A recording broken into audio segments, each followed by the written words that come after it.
प्रदेश विधानसभा में शायद ये पहला मौका होगा जब बजट हंगामेदार रहा। विपक्ष नरसिंह घोटाले की चर्चा की मांग पर अड़ा रहा। मानसून सत्र के दूसरे दिन नरसिंह घोटाले पर चर्चा हुई, सरकार की तरफ से जवाब भी दिया गया।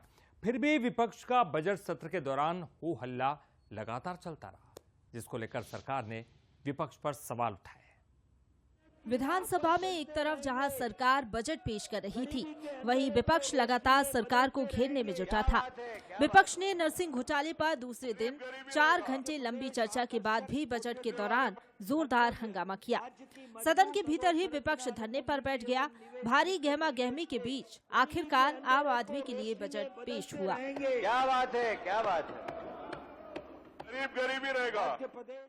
विपक्ष के विरोध को बीजेपी ने निंदनीय बताया। बीजेपी ने कहा कि विपक्ष का आचरण सही नहीं था। पर यह आचरण अच्छा नहीं है। प्रजातंत्र में इस प्रकार का आचरण नहीं करना चाहिए। जब मध्य प्रदेश सरकार का किसी सरकार का कोई बजट प्रस्तुत हो रहा है, विस्तार से जब वित्त मंत्री उसको वहां पढ़ता है, तो सुनना चाहिए कि क्या कौन कौन से वर्गों के लिए क्या किया, कौन से विभाग को कितना दिया, क्या डेवलपमेंट के लिए क्या किया, सुनना चाहिए और उसकी प्रतिक्रिया देना चाहिए। लेकिन अब हंगामा करते रहे, आते से हंगामा किया। अपनी फेस सेविंग के लिए ये हंगामा कर रहे हैं। और हंगामा किस दिन? जिस दिन हजारों लाखों बहनों के कल्याण का बजट आ रहा है। हंगामा उस दिन जिस दिन हजारों युवाओं के भविष्य का निर्धारण होने वाला है। हंगामा उस दिन जिस दिन विकास की नई अवधारणा स्थापित होने वाली, उस दिन हंगामा कर रहे हो।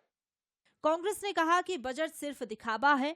कांग्रेस ने कहा कि बीजेपी ने चुनाव में जो वादे किए थे वो सरकार ने पूरे नहीं किए। कांग्रेस ने आरोप लगाया कि सरकार अपने घोटालों को छुपाने की कोशिश कर रही है। सरकार कहने से नहीं होता। अगर सीबीआई जांच कर रही है और सरकार क्लीन चिट दे रही है, तो आप समझ सकते हो कि सीबीआई को भी मजाक के रूप में ले रही है, गंभीरता हाई कोर्ट को भी गंभीरता से नहीं ले रही है कि सरकार। और मोहन यादव जी कैसे भ्रष्टाचारी मंत्रियों को रखना चाहते हैं, मेरे को तो समझ में नहीं आ रही बात। उनके कहने से क्या होता, प्रमाण दे। हम तो प्रमाण दे चुके 219 कॉलेज की। झूठी बात करने से क्या होता, प्रमाण के तथ्यों के साथ बात होना। विधानसभा में नरसिंह घोटाले पर बजट के बीच हंगामा करके विपक्ष ने सरकार को घेराबंदी करने का मौका दिया।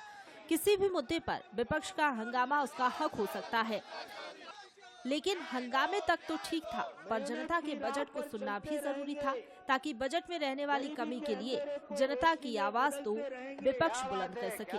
रंजना दुबे, बंसल न्यूज, भोपाल।